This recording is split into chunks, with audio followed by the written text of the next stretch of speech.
Ready. प्रतिलेखन संख्या 1। उच्च गति अभ्यास खंड 2। स्टार्ट। महोदय, पर्यावरण से तात्पर्य किसी एक व्यक्ति के परिवेश से नहीं, वरन व्यक्ति के, समाज के, राष्ट्र के और इस सारी पृथ्वी के ही परिवेश से है, जिसका प्रभाव व्यक्ति, समाज, राष्ट्र और सारे विश्व पर पड़ता है। पर्यावरण से तात्पर्य पेड़ पौधों, नदी पहाड़ या किसी तंत्र विशेष से नहीं, वरन उस समग्र वास्तविकता से है जिस पर मानव मात्र का अस्तित्व और उसका संपूर्ण आध्यात्मिक एवं भौतिक विकास निर्भर है। अस्तित्व केवल शारीरिक स्वास्थ्य ही नहीं, मानसिक भी। स्वस्थ शरीर में स्वस्थ मन ही अच्छे स्वास्थ्य की परिभाषा है। शारीरिक स्वास्थ्य हमारे आहार पर निर्भर है, जिसका स्रोत इस पृथ्वी का जल थल वायुमंडल है। मानसिक स्वास्थ्य भी पराकारांतर से इन्हीं पर निर्भर है, क्योंकि जैसा खाए अन्न वैसा बने मन।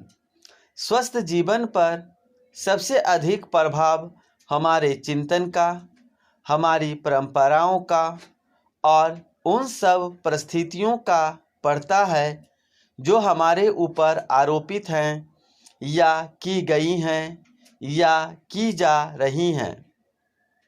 इसलिए पर्यावरण या परिवेश में जल थल वायु ही नहीं, बल्कि वे सारे घटक महत्वपूर्ण हैं जिनका कुछ भी प्रभाव हमारे जीवन पर, हमारी क्रियाशीलता पर पड़ता है, जैसे हमारे विचार, हमारे आचरण और हमारी परंपराएं एवं संस्कृति आदि। सदा से मानव की आकांक्षा उन्नति और विकास की रही है। जगत का अर्थ ही है गतिमान और गति दोनों ओर संभव है, उन्नति की ओर भी और अवनति की ओर भी।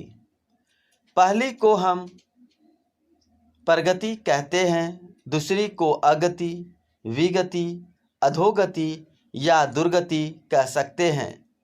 वास्तव में मनुष्य ऐसा जटिल प्राणी है जिसमें अनेक विरोधाभासी और असंगत प्रतीत होने वाली प्रवृत्तियां और प्रतिक्रियाएं होती है।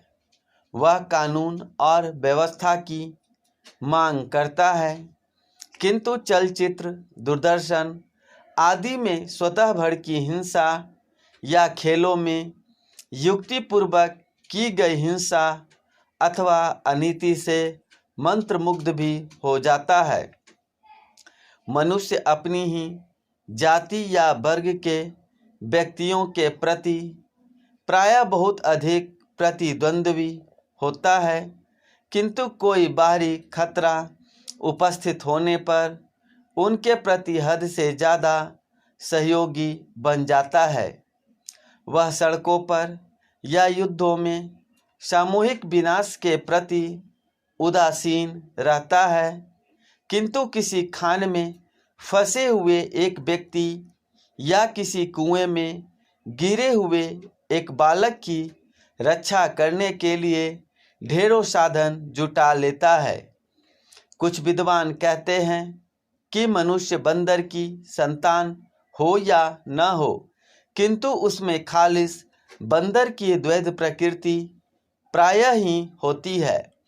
उसमें शाकाहारी बंदरों की भांति वृक्षों में उछल कूद करने की प्रवृत्ति तो होती ही है, साथ ही ऐसे बंदरों की स्वाभाविक जिज्ञासा भी होती है जो अत्यंत संगठित गिरोहों में रहते हैं और भांति भांति का मांस खाने में मजा लेते हैं। मनुष्य की ऐसी परस्पर विरोधी इच्छा आकांक्षाओं से निपटना असंभव होता है। फिर भी किसी प्रकार का संतुलित मध्यम मार्ग अपनाना अनिवार्य होता है। यही बुद्धिमानी का रास्ता है। विद्वानों ने मानव की मूलभूत आवश्यकताओं को 5 स्तरों में रखा है।